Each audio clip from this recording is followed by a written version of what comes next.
시편 67편 말씀입니다. 구약 성경 848면입니다.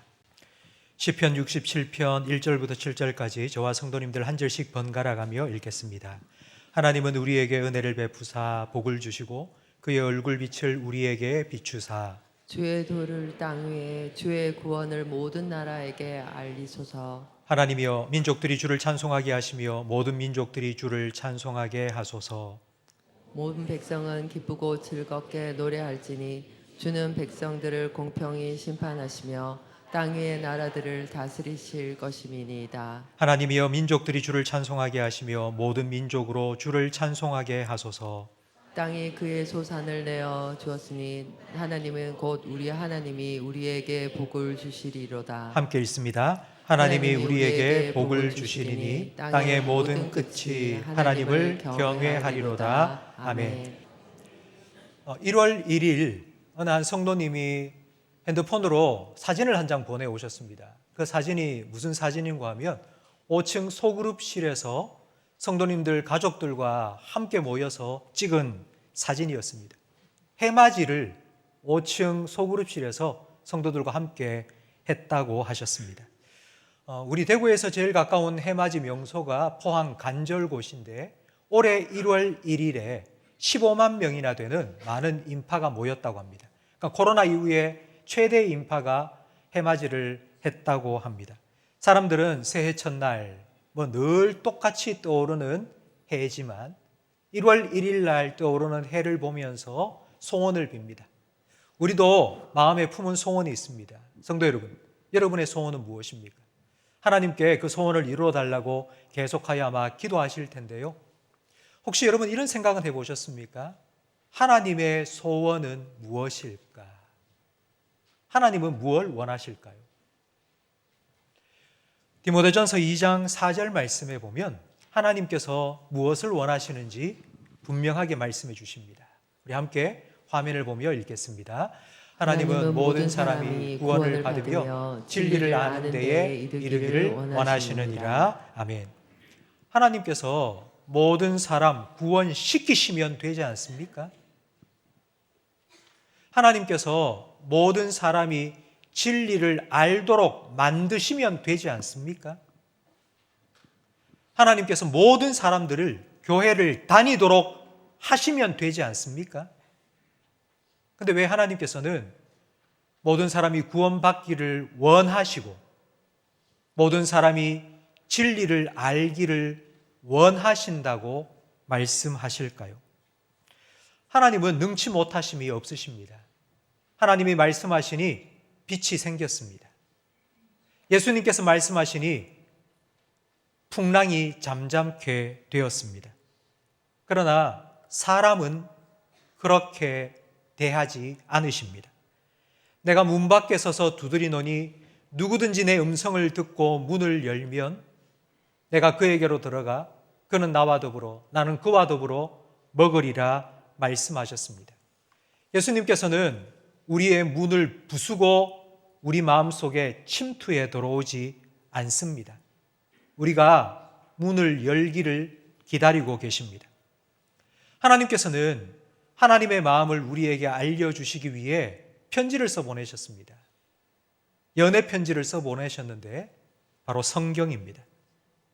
하나님께서는 말씀으로만 내가 너를 사랑한다 하지 않으시고 그 말씀이 육신이 되어 이 땅에 오셨습니다. 하나님의 사랑을 예수님의 십자가로 보여주셨습니다. 이런 하나님의 마음을 알고 하나님의 사랑을 아는 사람은 그 하나님께 반응합니다. 그 하나님께 반응하는 것이 예배입니다. 예배는 하나님을 아는 사람이 하나님께 반응하는 것입니다. 예배는 억지로 마지못해서 의무적으로 하는 것이 아닙니다.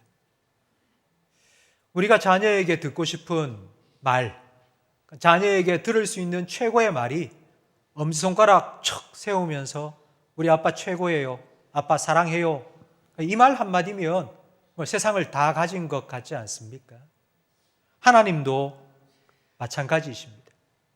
하나님도 우리가 하나님의 사랑을 깨닫고 하나님 사랑합니다 라는 마음으로 하나님을 예배하는 것, 그것을 가장 기뻐하십니다. 오늘은 선교주일입니다. 우리 교회는 해마다 1월 셋째 주일을 선교주일로 정하여 지키고 있습니다. 하나님은 선교를 기뻐하십니다. 맞는 말입니다. 근데 하나님께서 선교를 기뻐하시는 이유가 있습니다. 선교는 하나님의 소원, 디모데전서 2장 4절 말씀에 그 하나님의 소원을 이루어 드리는 방법이기 때문입니다. 하나님은 모든 사람이 구원을 받기를 원하시고 모든 사람이 진리를 알기를 원하십니다.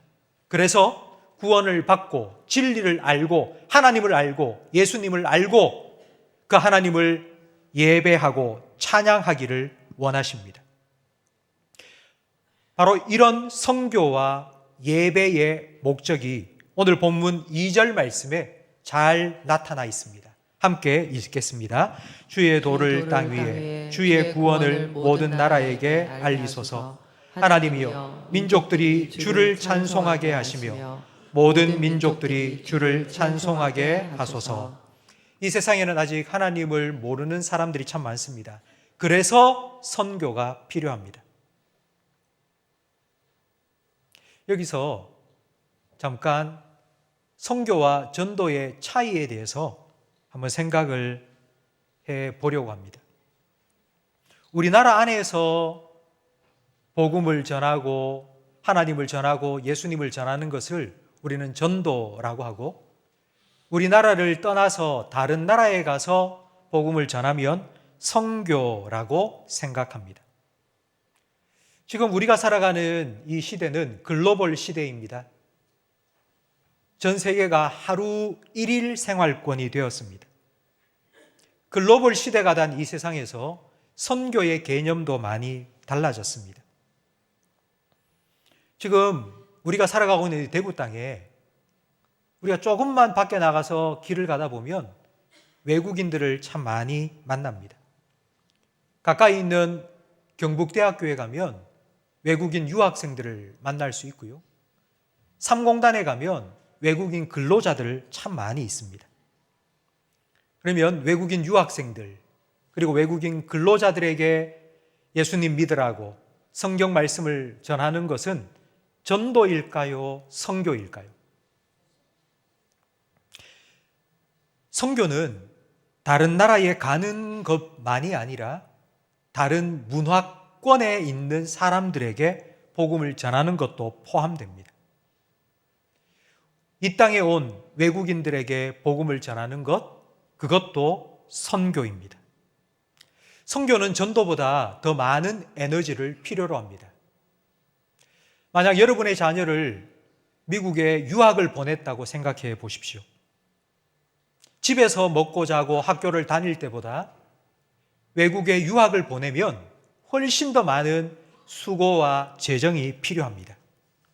선교도 마찬가지입니다. 선교사님을 보내야 합니다. 선교사님이 그 땅에 가서 그 땅의 문화를 이해하고 적용하는데 시간이 필요합니다. 또한 그들의 언어를 배우는 시간이 필요합니다. 그리고 돈도 더 많이 필요합니다. 때로는 피도 필요합니다. 선교가 필요한 전 세계의 나라 중에 한 80%는 우리가 알고 있는 공산주의 국가요, 이슬람 국가입니다.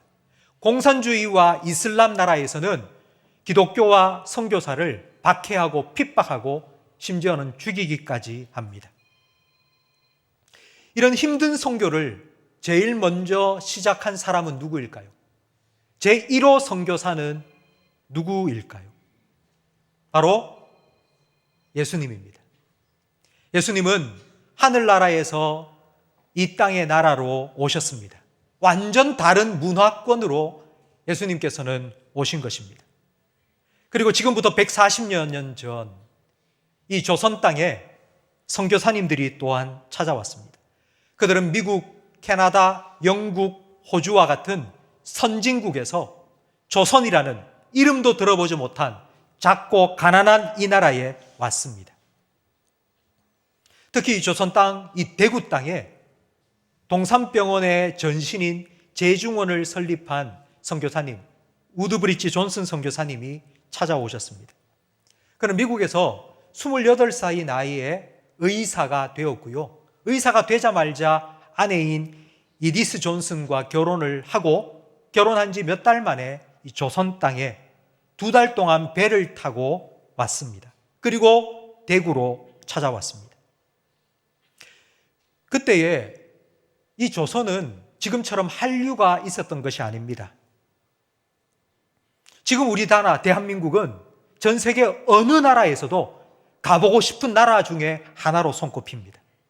그런데 그 당시 조선은 가장 가난한 나라였고 외국 사람들이 오면 배척해내는 괴팍한 사람들이 살던 땅이었습니다. 그런데 왜 우드브리지 존슨 선교사님이 의사 면허를 따고 결혼을 한 신혼 부부로 이 땅에, 이 대구 땅에 온 걸까요? 돈을 벌기 위해서 오신 걸까요? 아니요. 미국에 살면 훨씬 더 돈을 많이 벌 수 있습니다. 명예를 얻기 위해서 찾아오셨을까요? 아니요. 조선 사람들은 외국인을 보면 양귀, 서양 귀신이라고 조롱했습니다. 명예는 없었습니다. 이 땅에 모험을 하고 여행을 하기 위해서 찾아왔을까요? 아니요. 대구 땅에서 15년 동안 머물며 약국을 하고 그리고 재중원 병원을 만들어 사람들을 진료했습니다. 그러면 대구에 살던 사람들이 우리에게 찾아와 도와달라고 부탁을 했기 때문에 오신 걸까요? 아니요. 조선에 있던 사람이 어떻게 미국 사람들한테 연락을 취할 수 있었겠습니까? 그런데 도대체 왜 선교사님은 이 땅에 오신 걸까요? 우드브리지 존슨 선교사님은 자기의 일대기를 스스로 자서전처럼 기록을 해서 책으로 발간을 했습니다. 거기에 이렇게 기록되어 있습니다. 내가 조선 땅에 온 이유는 나를 이곳으로 보낸 분이 계시기 때문이다. 그분은 예수님이다. 예수님이 나를 여기로 보내셨기 때문에 내가 여기에 있다. 내가 만난 예수님을 조선 사람들도 만나야 되고 내게 주신 생명을 조선일도 얻어야 했기 때문에 나는 여기에 왔다. 우드브리지 존슨 선교사님은 자기가 받은 그 구원의 은혜 그리고 그 놀라운 축복을 조선 땅, 대구 땅에 있는 사람들에게 전하기 위해서 오신 것입니다. 이걸 오늘 본문 1절 말씀은 우리에게 이렇게 말하고 있습니다. 하나님은 우리에게 은혜를 베푸사 복을 주시고 그의 얼굴빛을 우리에게 비추사. 우리는 선교사님들을 통해서 은혜를 받았고 복을 받았습니다. 일제강점기 일본 사람들이 우리나라를 지배하면서 모든 걸 다 빼앗아 갔습니다. 일제강점기가 끝나고 난 후 우리는 6.25 전쟁을 겪었습니다. 한국전쟁으로 초토화가 되어버렸습니다. 그랬던 이 나라가 60년 만에 세계 10위 경제 대국이 되었습니다. 도움을 받아야만 했던 나라가 60년 만에 도와주는 나라가 되었는데요. 세계 역사상 이런 예가 한 나라도 없습니다. 우리나라밖에 없습니다. 도움을 받았던 나라가, 도와주는 나라는 우리 대한민국밖에 없습니다. 일본, 중국, 러시아, 미국 강대국의 틈바구니 속에서 살아남은 것도 용한데, 그런데 우리나라가 남을 도와주는, 다른 나라를 섬기는 나라가 된 것, 이건 기적입니다. 오늘 1절 말씀에 나온 것처럼 하나님께서 우리에게 은혜를 베풀어 주셨고 우리에게 복을 주셨기 때문입니다. 최근에는 한류의 열풍이 전 세계를 휩쓸고 있습니다. 이 한류 열풍에 가장 덕을 많이 본 것이 선교입니다. 선교사님들 얘기를 들어보면 한국 노래만 틀어놔도 사람들이 모인답니다. 한국말을 배우고 싶어서 사람들이 찾아온다고 합니다. 우리는 해마다 이맘때쯤 중3 아이들 전부를 선교지로 보냅니다. 중3 비전 트립을 보내고 있습니다. 비전 트립을 다녀온 아이들이 와서 선교 보고를 할 때마다 아마 여러분 지금까지 들으셨을 겁니다. 선교를 한 것도 아닌데 다니면은 사람들이 찾아와서, 그 현지 아이들이 찾아와서 같이 사진을 찍자고, 유명인도 아니고 연예인도 아닌데 그냥 한국 사람이니까 같이 사진을 찍어달라고 그렇게 와서 셀카를 찍는다고 말했습니다. 그들에게 우리 한국은 선망의 대상입니다. 옛날 우리가 미국을 생각할 때처럼 세상의 다른 나라 사람들, 우리 한국을 생각하면 우리가 옛날에 미국을 생각한 것처럼 그렇게 생각할 정도의 나라가 되었습니다. 이것이야말로 하나님의 은혜요, 축복이 아니라고 어떻게 말할 수 있겠습니까? 하나님께서 이런 은혜와 복을 우리에게 주신 목적이 있습니다. 하나님께서 이렇게 한국을 경제대국으로 세우시고 한류의 열풍이 불어가도록 하신 목적이 무엇인지 2절과 3절 말씀에 나와 있습니다. 함께 읽겠습니다. 주의 도를 땅 위에 주의 구원을 모든 나라에 알리소서.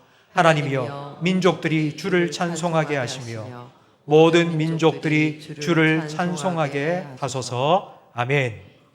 하나님의 구원을 받은 백성, 하나님의 복을 받은 나라를 통해서 모든 민족이 하나님을 찬송하도록 하기 위해서 주의 구원을 온 땅에 전하고 주의 복을 온 땅에 전하도록 하기 위해서 하나님께서는 우리에게 이와 같은 은혜와 복을 주셨습니다. 전 세계에 선교사를 가장 많이 파송한 1등 나라가 미국입니다. 그러면 두 번째 선교사를 가장 많이 파송한 나라가 어디일까요? 우리나라, 대한민국입니다.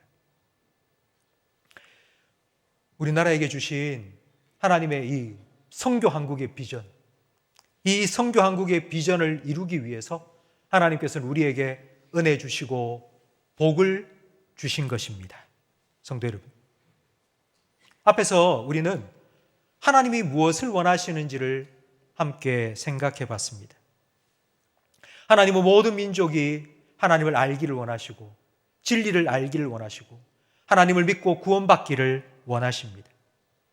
우상을 섬기는 백성이 하나님을 예배하고 미신을 따르는 자들이 예수님의 제자가 되기를 원하십니다.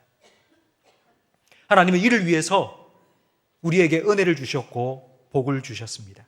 혹시 여러분 중에 선교지를 방문해 보신 분이 계십니까? 선교사님이 사역하고 계시는 선교지에 가 보신 적이 있으십니까? 그 선교지에서 선교사님과 그리고 피부가 다르고 말이 다른 현지인들과 함께 예배를 드리신 적이 있습니까? 그런 분이 계시다면 아마 그때에 하나님께서 여러분에게 주신 그 감격을 다시 한번 생각해 보시기 바랍니다.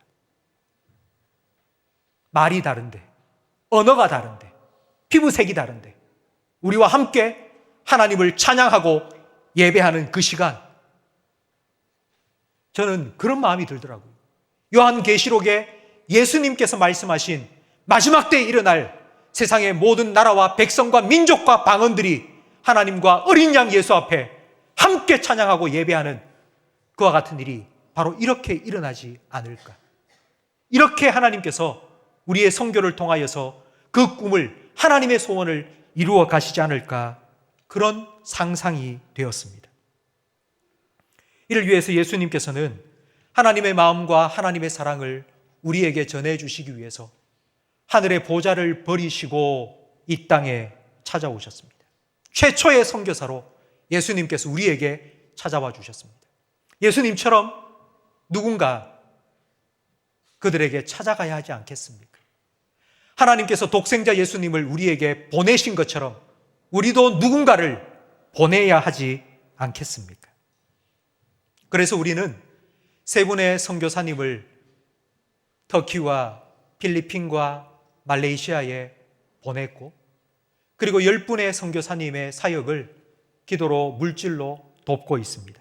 그리고 지난주 목요일 15명의 비전 트립 팀을 베트남 하노이에 보냈습니다.